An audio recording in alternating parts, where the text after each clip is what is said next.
Historia, libros y banderas, el podcast de agricultura sobre nuestro pasado, política, textos y propuestas para conocer y comprender los grandes cambios que vive Chile y el mundo. El historiador y académico Alejandro San Francisco, junto a un invitado, con una relajada pero profunda conversación, analizarán los cambios que vive hoy nuestra sociedad. Historia, libros y banderas, con el historiador y académico Alejandro San Francisco.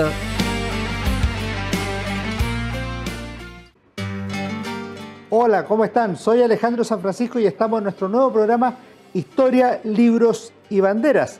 Y tenemos un invitado que, además de ser autor de libros, es un amigo desde hace mucho tiempo, Aldo Casinelli. Él es cientista político y administrador público, con un magíster en la Universidad de Chile, y lo hemos invitado en esta ocasión por este interesante libro, Un sistema político para el Chile que viene, publicado el 2022 por Editorial Arcus. Aldo ha sido profesor en la universidad, ha sido decano, asesor, consultor, ha estado en muchas tareas, pero tiene indudablemente un interés por la cosa pública y específicamente política muy valioso.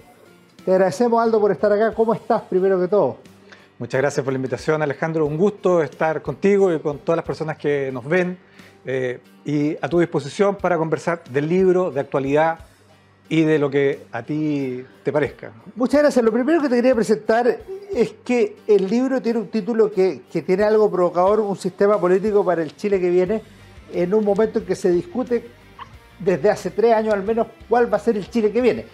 ¿Cómo nació este libro? ¿Cuál es tu interés? ¿Qué esperas de él? Sí, el título es bastante provocador en la lógica del contexto en el cual estamos viviendo ya hace un tiempo. Y la verdad es que el hecho de escribir el libro es porque uno hace muchas cosas en su actividad diaria, pero lo que estaba pasando hoy día, lo que está pasando en Chile, uno no se puede restar del debate. Yo creo que hoy día, si tú tienes voz, tienes algo que decir, tienes que plantearlo.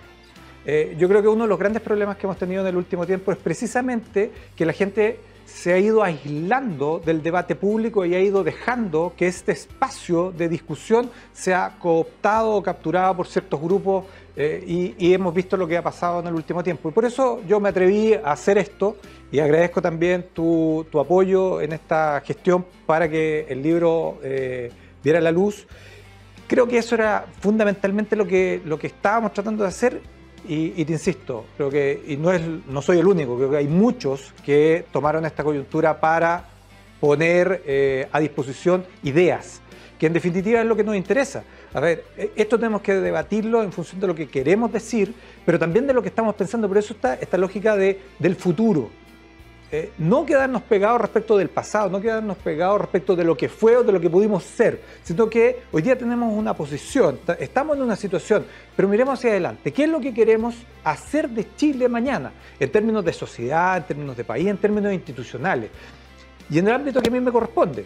Yo soy cientista político, administrador público, me he desempeñado en esta actividad y por lo tanto el sistema político. Perfecto. Creo que ahí es donde está el kit del asunto. Hay un tema que tú planteas al principio que puede ser una dificultad, que esta doble dimensión, incluso contradicción entre lo objetivo y lo subjetivo que se da en la sociedad chilena. No sé si te refieres, por ejemplo, a temas como lo que pasa en la desigualdad, que objetivamente disminuye y subjetivamente la percepción de desigualdad aumenta. ¿A qué te refieres específicamente tú con este tema? Sí, tienes toda la razón. Eso es un ejemplo muy claro. Del objetivo a lo simbólico es un punto que tratamos en el libro, porque nos parece que en la discusión esos son los elementos que a uno le llaman la atención. Cuando yo te digo que uno no se puede restar del debate, es precisamente por esto. Sabemos que la sociedad evoluciona. Su evolución es constante. Cuando nos detengamos quiere decir que no estamos funcionando, que nos cayó un asteroide, un meteorito y como sociedad desaparecimos, pero evolucionamos.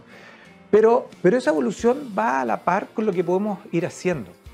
Entonces yo planteo en el texto, y creo que esta es una discusión muy importante, que hay ciertos elementos objetivos que están ahí, que todos los podemos ver, la superación de la pobreza, por ejemplo.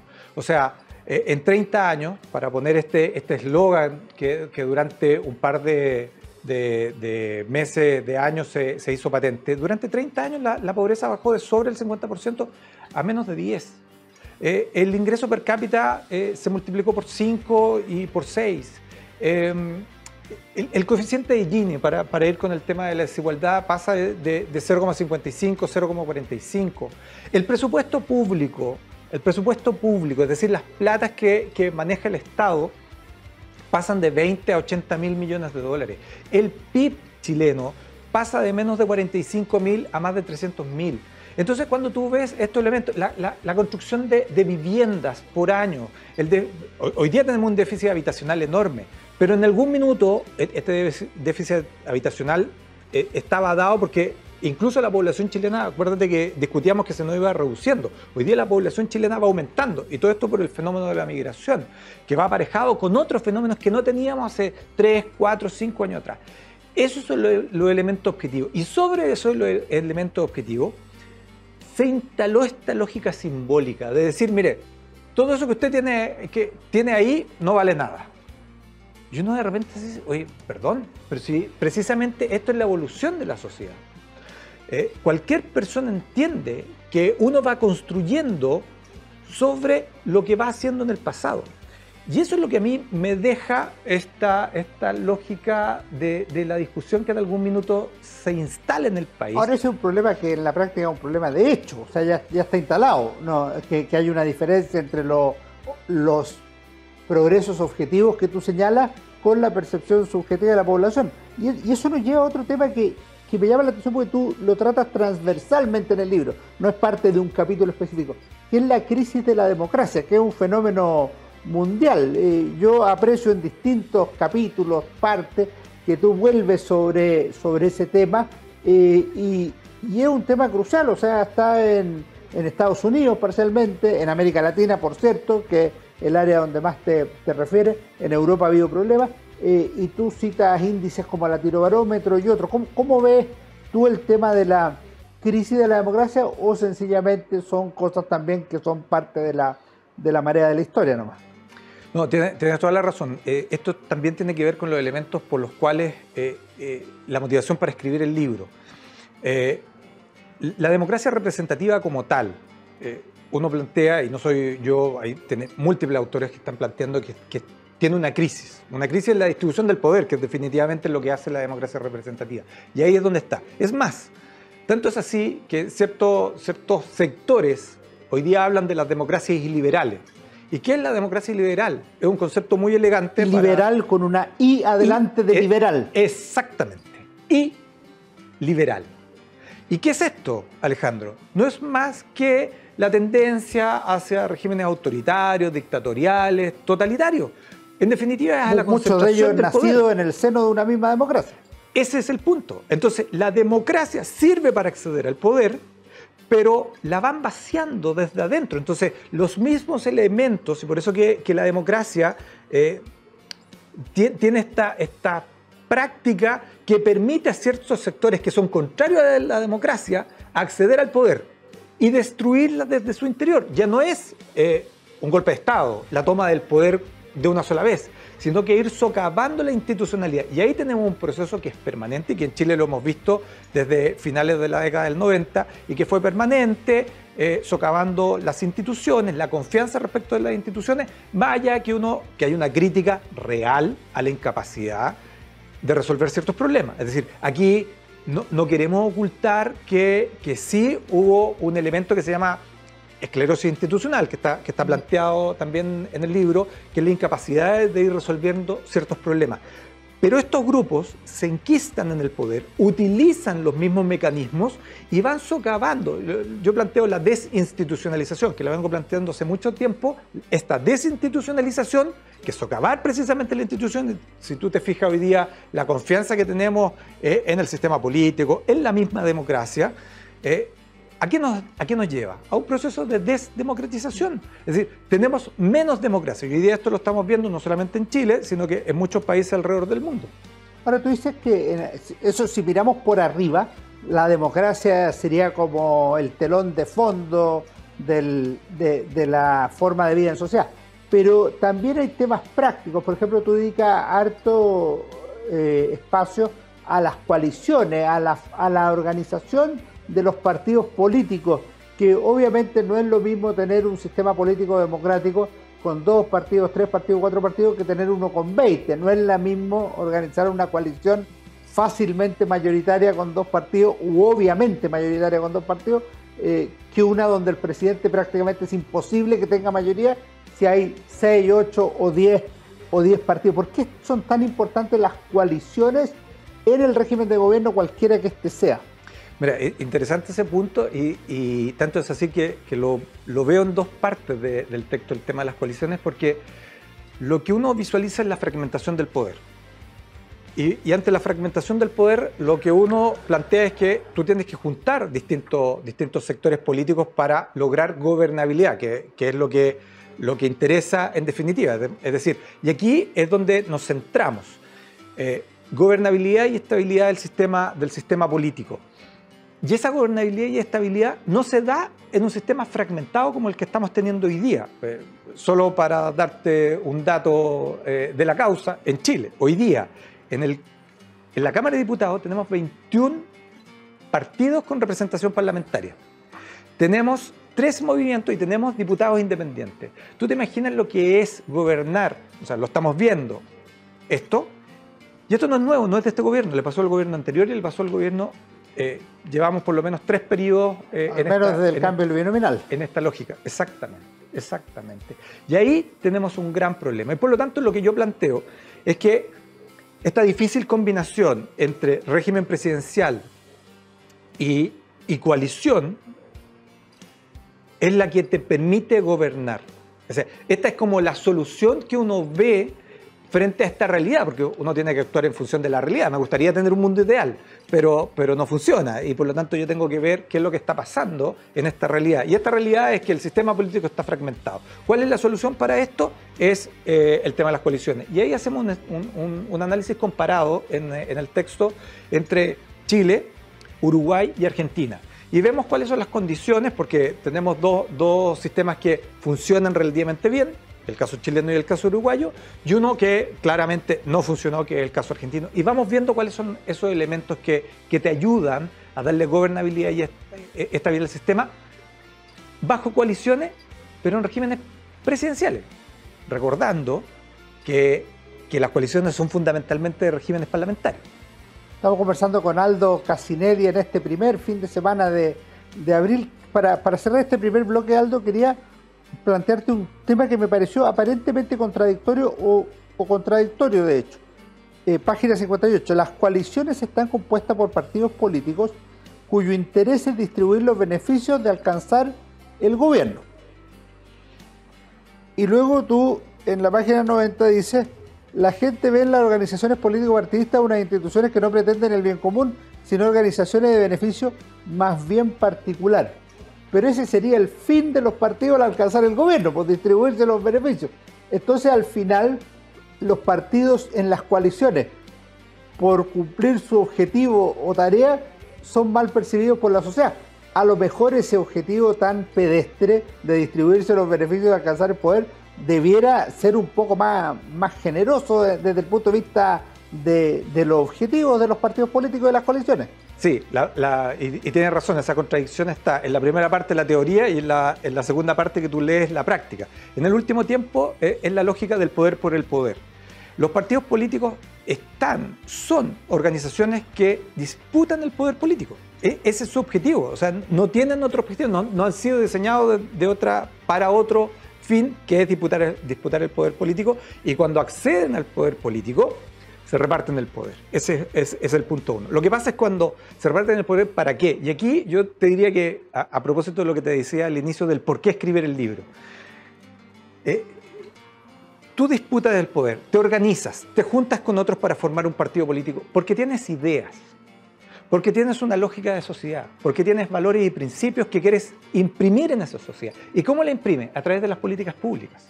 Por eso tú disputas el poder político, por eso tú quieres ser gobierno.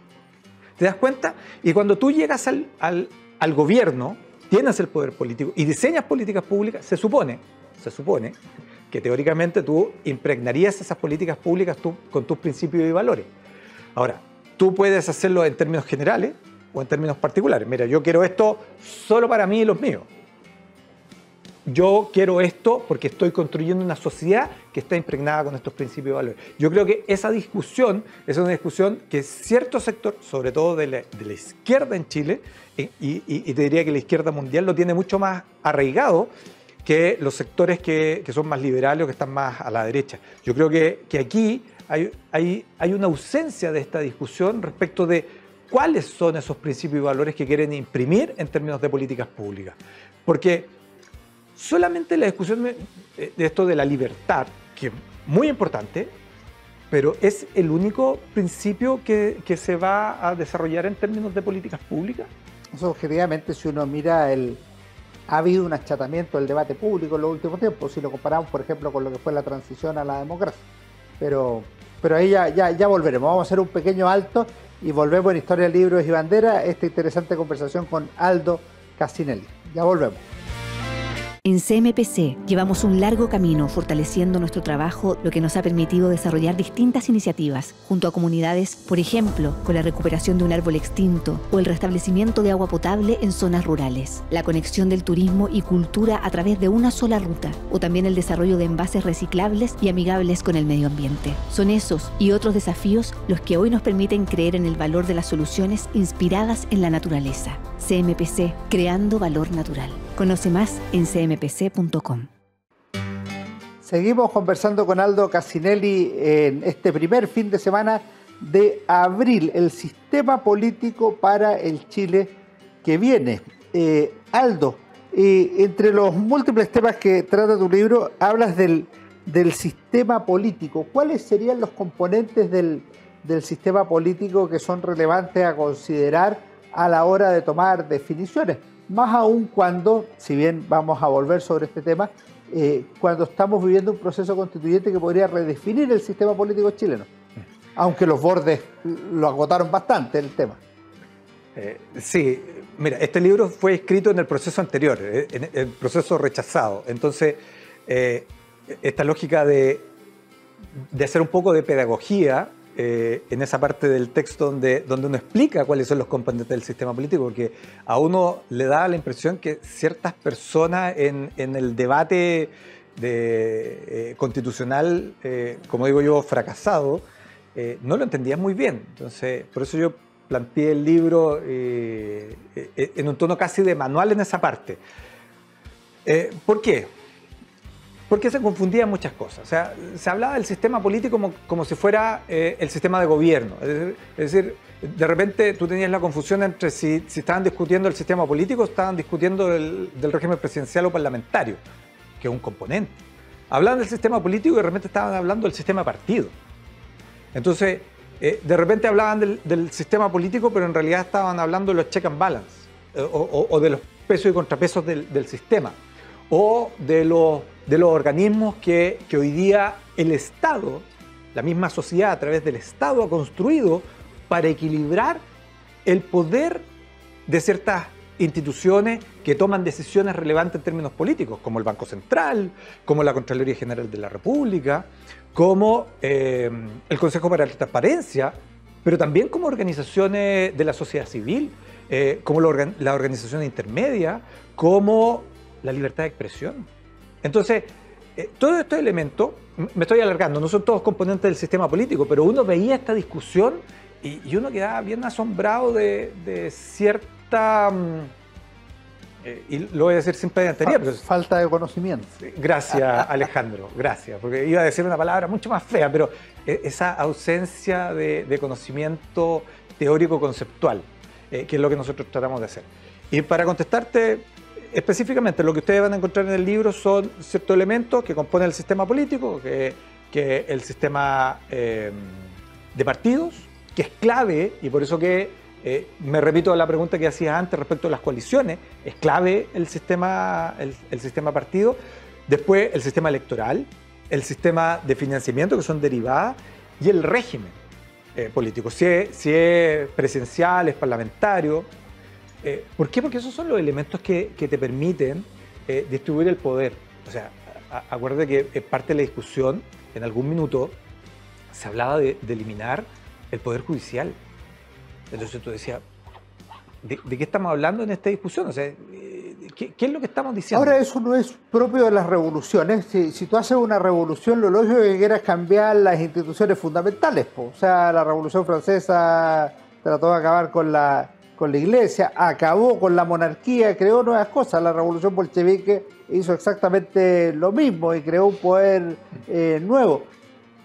Si consideramos que el 18 de octubre es una revolución, tú no puedes pretender que se mantenga más o menos la misma institucionalidad que ha existido, no solo bajo Pinochet o en la Constitución de 2005, sino que en los 200 años de vida republicana común y corriente. Para cerrar la pregunta, Elisa Loncón dijo en la fundación o en la instalación de la Convención Constituyente que iban a refundar Chile, de manera tal que uno no puede esperar que se mantengan las mismas instituciones. Sí.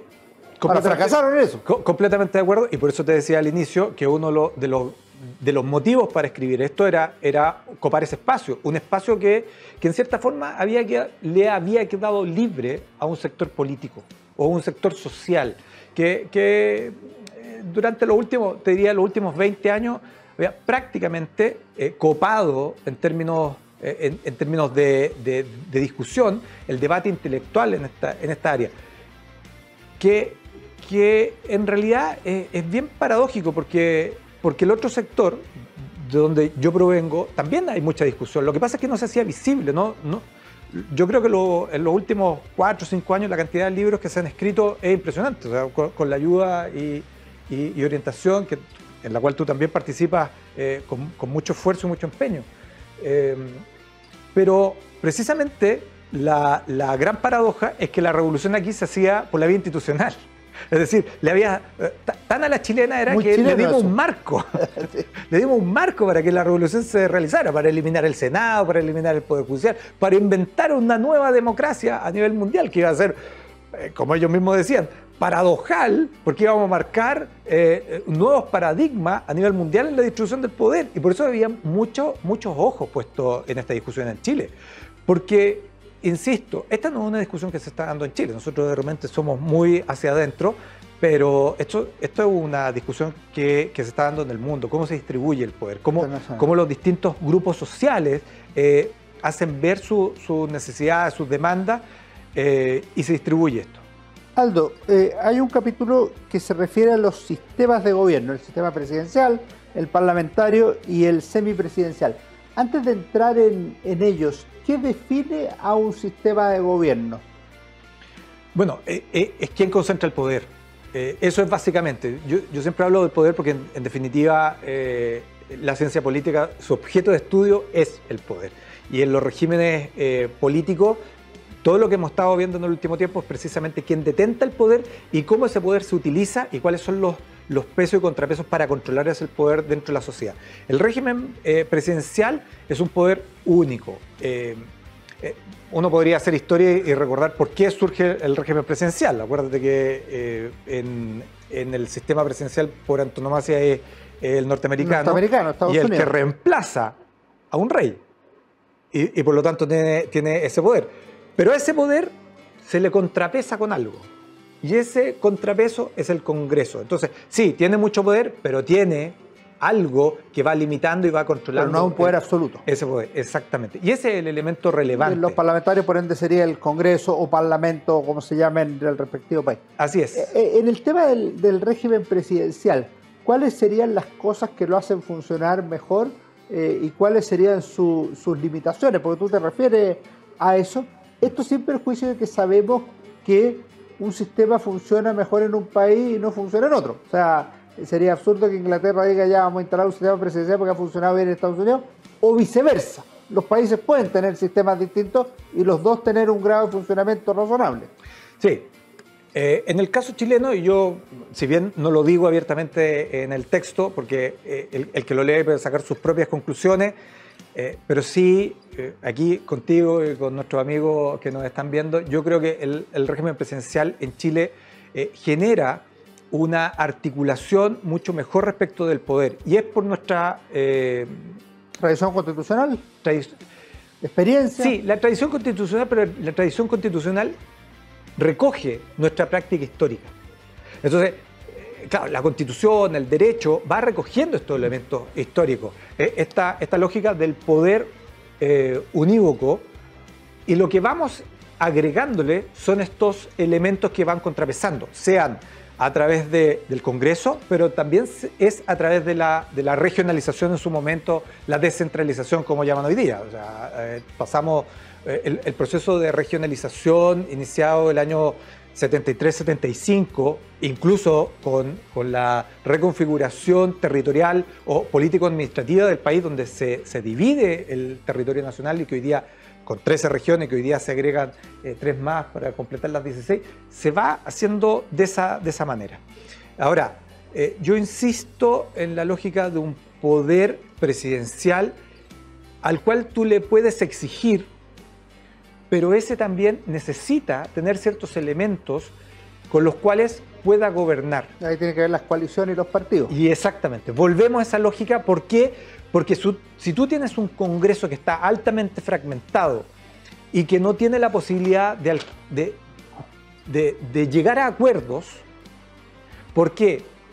Porque al tener tal nivel de fragmentación, 2 o 3 fuerzas políticas muy pequeñas tienen la capacidad de chantaje. Esta capacidad de chantaje, que es un concepto académico, no lo vean por otro lado. Sartori plantea que la forma de contar los partidos, una de ellas es la capacidad de chantaje.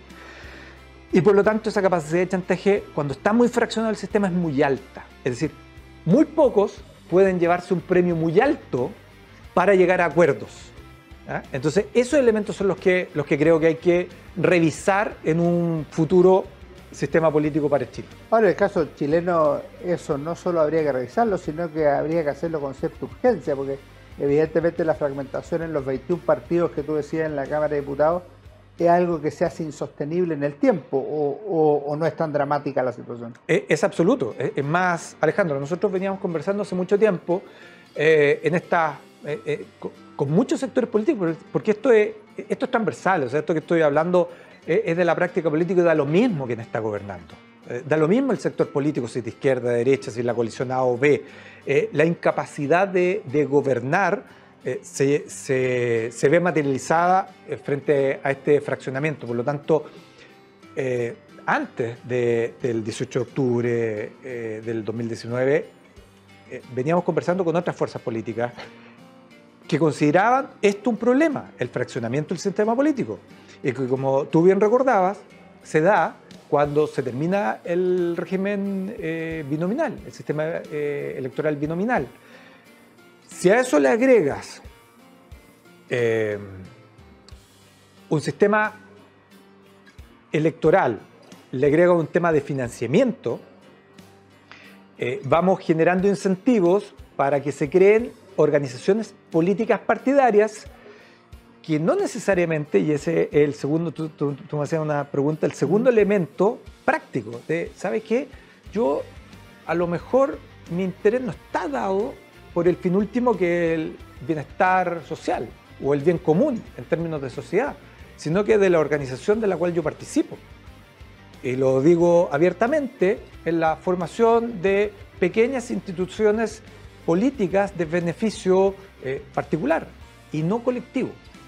En el tema del parlamentarismo hay algunos que han dicho que si Chile hubiera sido parlamentario en 1973 no habría habido 11 de septiembre, porque con las elecciones parlamentarias de marzo el gobierno del presidente Allende habría perdido el respaldo de la Cámara y el Congreso habría elegido un nuevo presidente, Eduardo Frei Montalva, por ejemplo. Más allá de que eso es ficción, sí ilustra una de las ventajas del parlamentarismo, que es un régimen más flexible que el presidencial. ¿Qué nos podrías decir tú del sistema parlamentario y de su viabilidad o inviabilidad en Chile? Sí, hay libros que toman ese tema y el ejemplo chileno es un caso de estudio. Juan Lins hace El quiebre de las democracias y su caso emblemático es, o parte de su caso emblemático, el quiebre de la democracia en Chile, en eso. Y Arturo Valenzuela, que también es un chileno que vive en Estados Unidos, el quiebre de la democracia en Chile, que es guiado por Juan Lins como cientista político, toma este caso en específico. Pero en esta lógica de saber o de poder procesar el conflicto, que es la lógica por la cual el parlamentarismo podría resolver esto, claro, contrafactual podría ser, pero yo te planteo la cosa mucho más cercana. Lo que pasó en octubre del 2019, bajo un régimen presidencial, fue un ataque en contra de la democracia, en contra de la institución. Y el régimen presidencial, te guste o no te guste la salida que tuvo, mantuvo la institucionalidad. Entonces... Ya, pero contrafactualmente, si el problema era el gobierno, tú podrías haber armado un nuevo gobierno. Claro. Cosa que no se da en los regímenes presidenciales, porque hay que esperar que termine el periodo. Exactamente. El problema Esto de es independiente del presidente de turno, porque en uno tenías a Allende y en el otro tenía a Piñera. Sí, el problema de eso, hoy día, es lo que yo te planteaba de ciertos grupos que presionan desde una perspectiva democrática para acceder al poder y luego se quedan con el poder y lo van vaciando desde dentro. Yo lo que veía en ese minuto, y lo planteábamos con ciertas personas que hacíamos análisis, era que en Chile sí hay ciertas fuerzas políticas que no necesariamente creen en el sistema democrático. Ahora, el peligro antidemocrático que tú mencionas vale para la dictadura de Chávez o la de Daniel Ortega, que son autoritarismo o presidencialismo, no son parlamentarismo. Sí, da lo mismo. O sea, después como... O sea, el vaciamiento de la democracia... El tema es cómo llegas al poder. Después que te instalas en el poder, da lo mismo cuál es el sistema, porque lo vacías de contenido y te quedas con él, y por eso yo hablo de... Y el problema estaría en la democracia, no en el régimen de gobierno. Así es. Porque eso es lo que... A ti lo que te interesa es acceder al poder. ¿Cómo acceder al poder? Da lo mismo si es régimen presidencial o parlamentario. Da lo mismo. Cuando tú accedes al poder, lo que vas eliminando son los mecanismos que te limitan el poder. Poder judicial. ¿Por qué era tan importante eliminar el Poder Judicial? ¿Por qué era importante eliminar el Senado? ¿Por qué es importante eliminar? Puesto al revés, tú mencionas que los gobiernos, entre las reformas que han hecho en América Latina en los últimos 25 o 30 años, es el derecho a la reelección por un periodo más. Y son reformas que hacen estando en el gobierno. Eso reafirma el poder presidencial y además con un cierto sesgo de corrupción. Absolutamente. O sea, regímenes presidenciales o... Este no es un problema del presidencialismo, es un problema del sistema político, de la práctica política en particular. Y por eso la reelección...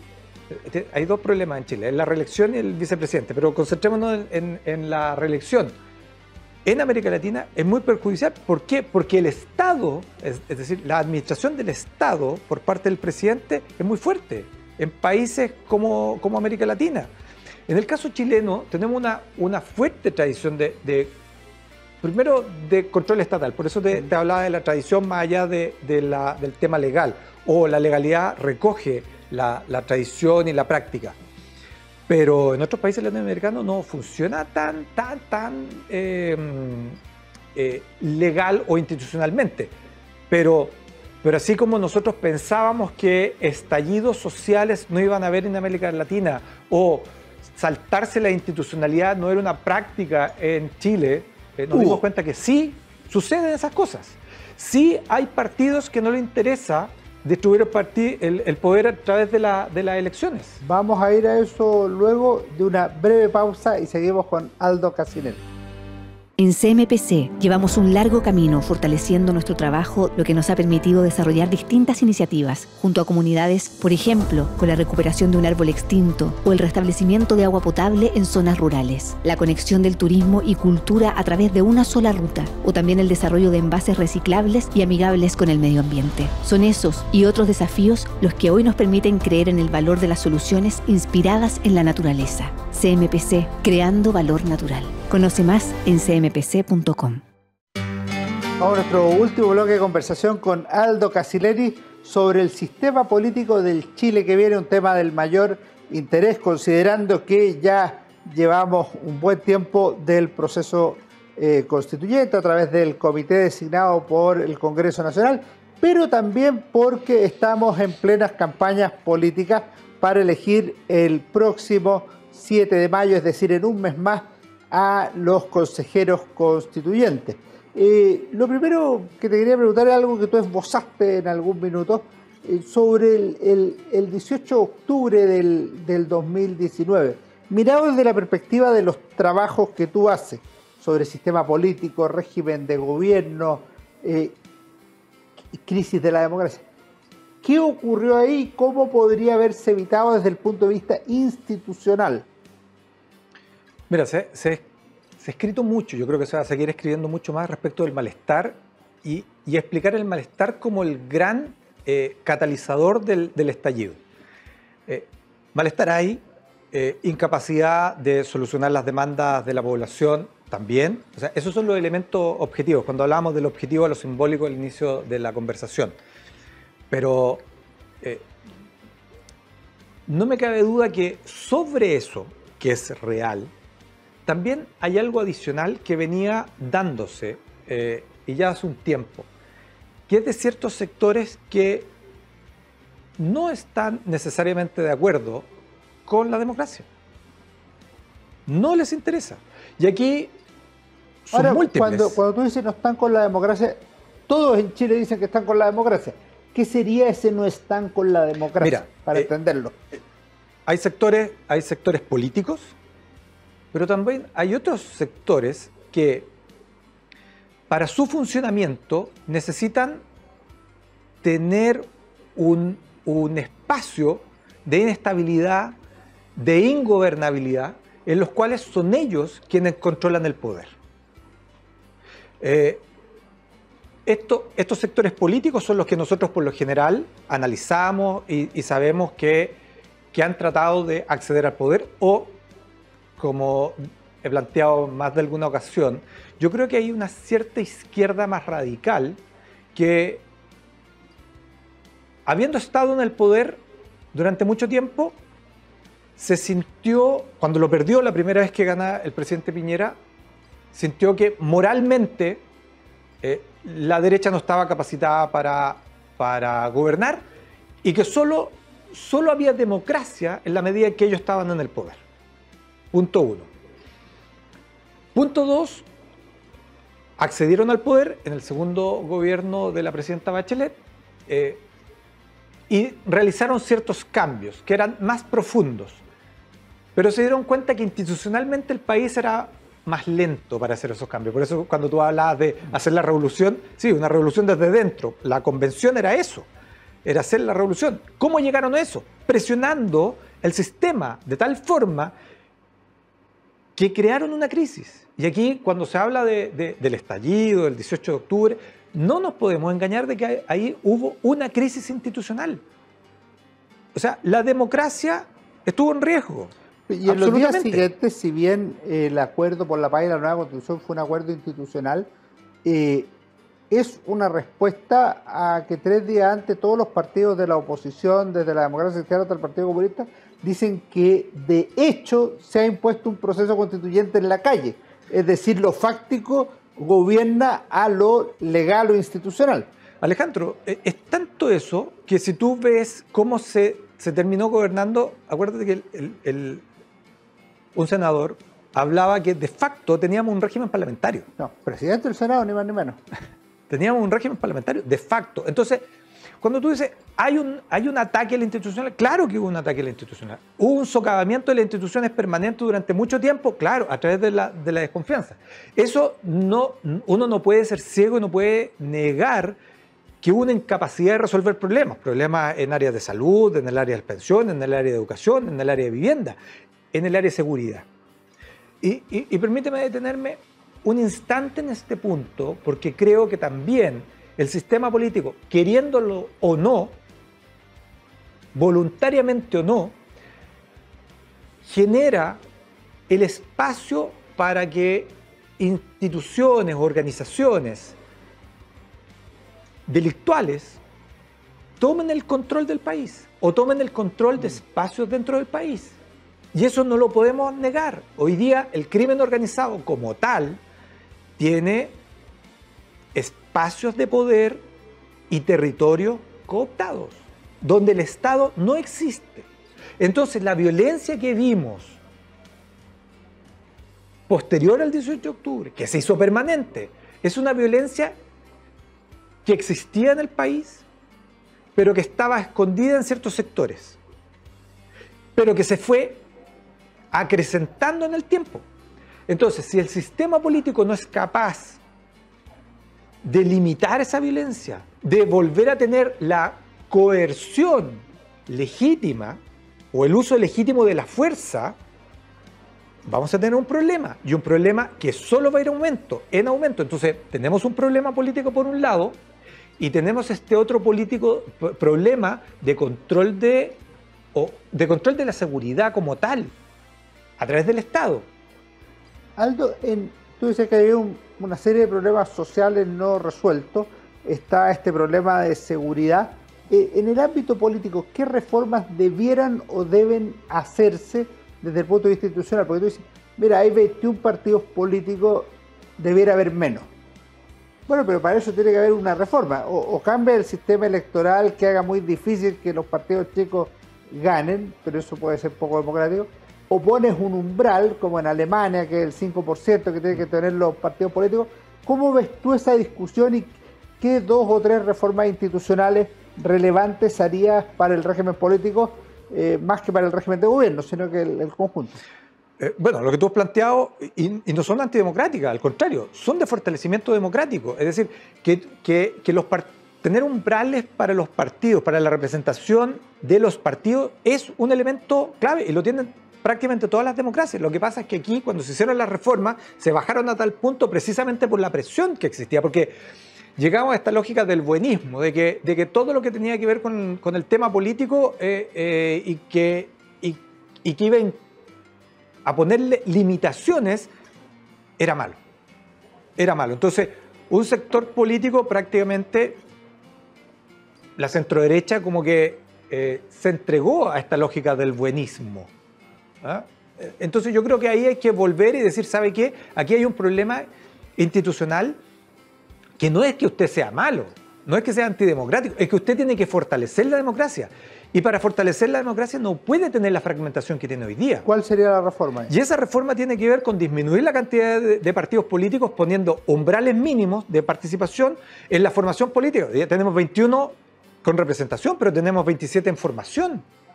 Entonces, ¿por qué tanto interés en la formación política de partidos políticos?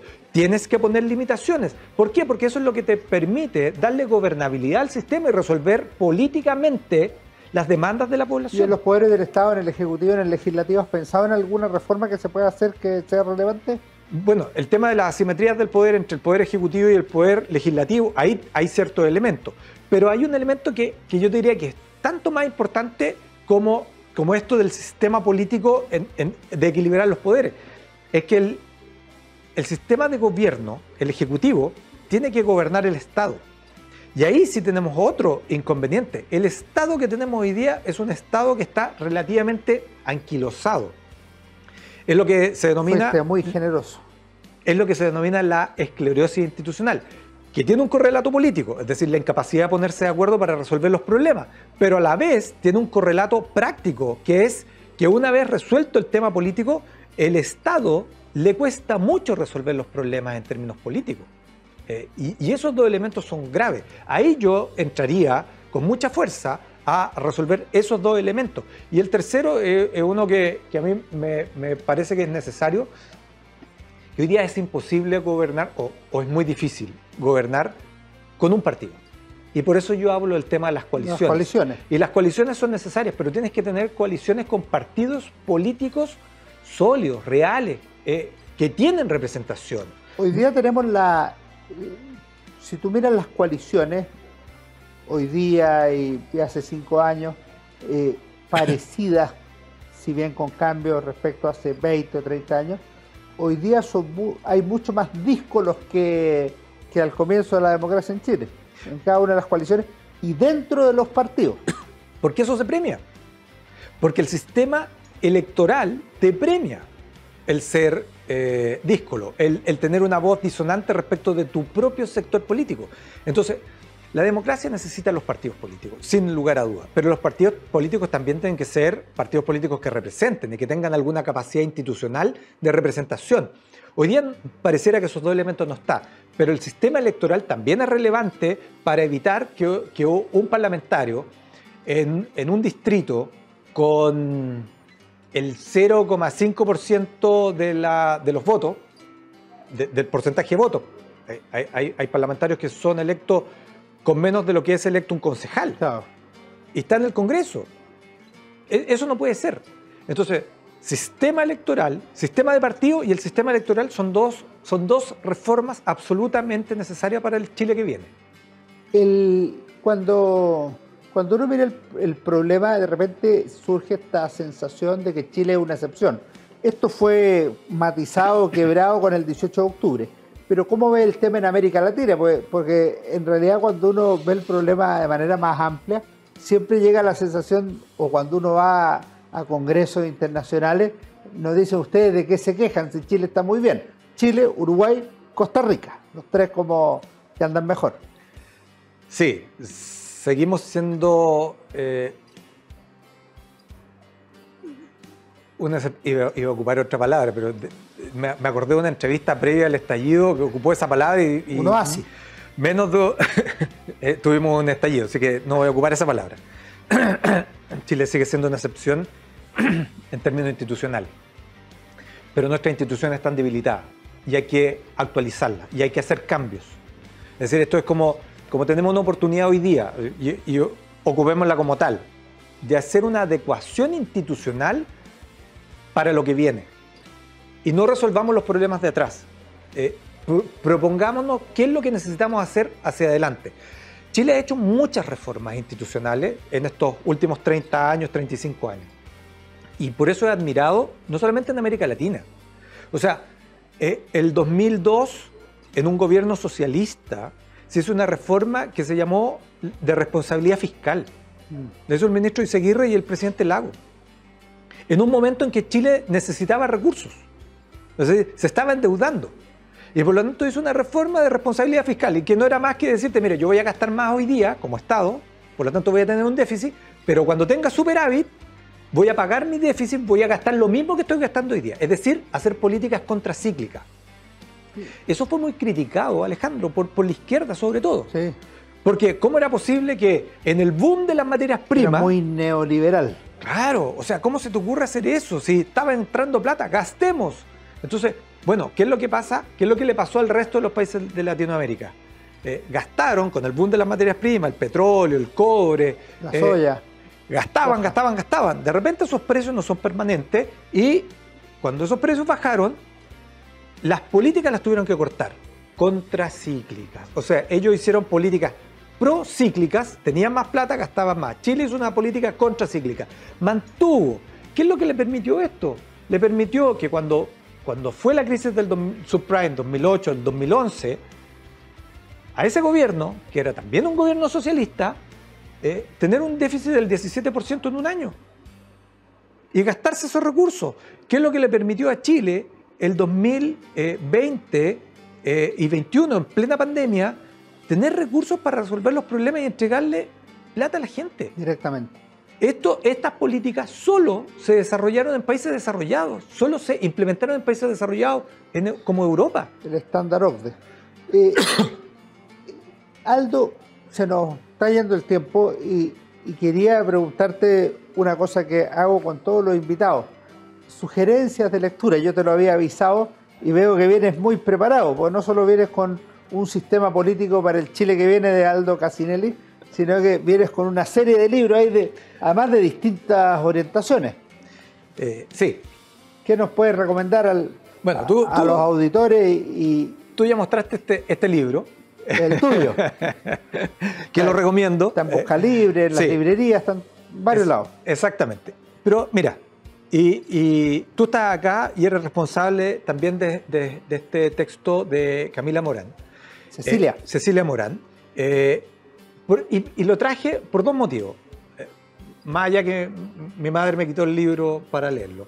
Pero lo traje por dos motivos, porque se ha hecho mucho hincapié respecto de la presencia de las mujeres en política. Bueno, aquí tienen un texto de mujeres en política y el rol que han cumplido. Y no solamente en política, y voy a entrar en algo contingente, pero... Las primeras damas en Chile... Las primeras damas en Chile... 1938-1970. Poder político, acción social y modernización. Cecilia Morán, un excelente libro, ese me lo leí completo. Y además, muy bien documentado.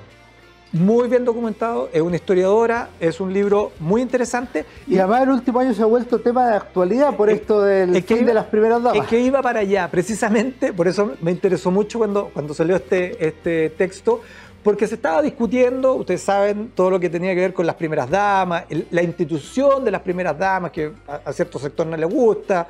Bueno, aquí tienen, y el rol, cuando pareciera que estaban escondidas, no, aquí tienen mucha información de qué es lo que se hacía, cómo actuaban en política, cuál era el rol social que tenían las primeras damas, desde una perspectiva institucional también.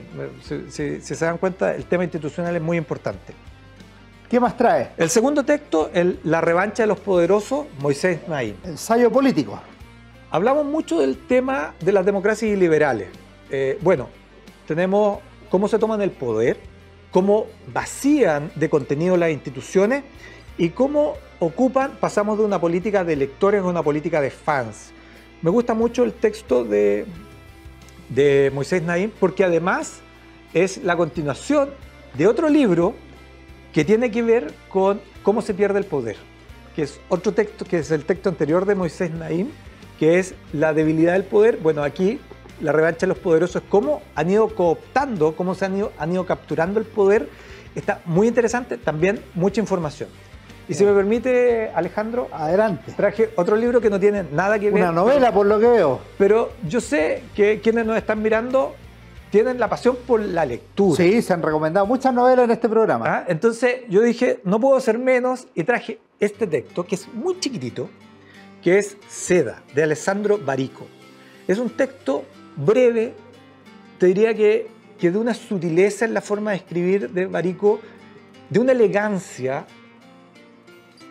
que te sorprende. Un libro que da gusto leer una, dos, tres veces, pero además tiene una historia impresionante y maravillosa que yo creo que los va a sorprender mucho, pero creo que... Y es un libro muy breve de Alessandro Barico, un autor italiano muy prolífico, pero este es un texto, como les digo, breve y muy, muy elegante en la forma de escribir. Alessandro Barico, Moisés Naím y Cecilia Morán son las recomendaciones de nuestro invitado de hoy, Aldo Casinelli, Un sistema político para el Chile que viene. Tema que es histórico, pero que también es actual y que sin duda va a estar en la discusión constituyente que estamos iniciando.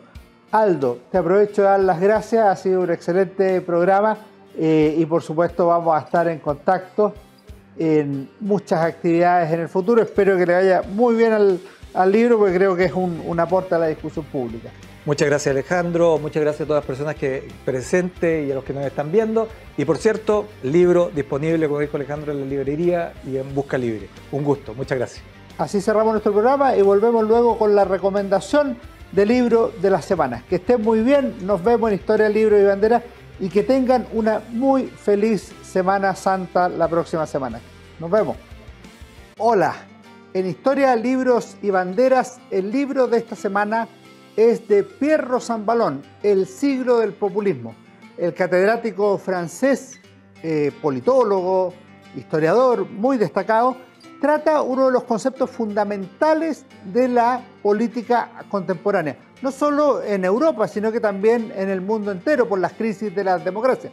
Y lo ancla desde una perspectiva histórica en el populismo ruso, en el populismo norteamericano de fines del siglo XIX y comienzos del XX, y luego va viendo una evolución de su desarrollo y de las implicancias que tiene desde el punto de vista político y de cómo van afectando a las democracias. Es interesante también que este libro analiza el populismo desde el punto de vista conceptual, porque sabemos que se trata de un concepto polisémico, que es tanto un estilo político de apelación al pueblo directamente, pero también es una forma de organización de la política en la sociedad que tiende a la destrucción de las instituciones. Pierre Rosanvallon incluye al final un concepto que vale la pena seguirle la pista: democradura.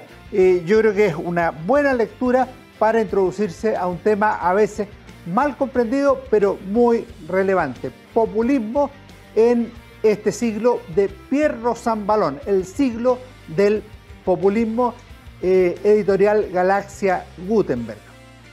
Fue Historia, Libros y Banderas con Alejandro Sanfrancisco.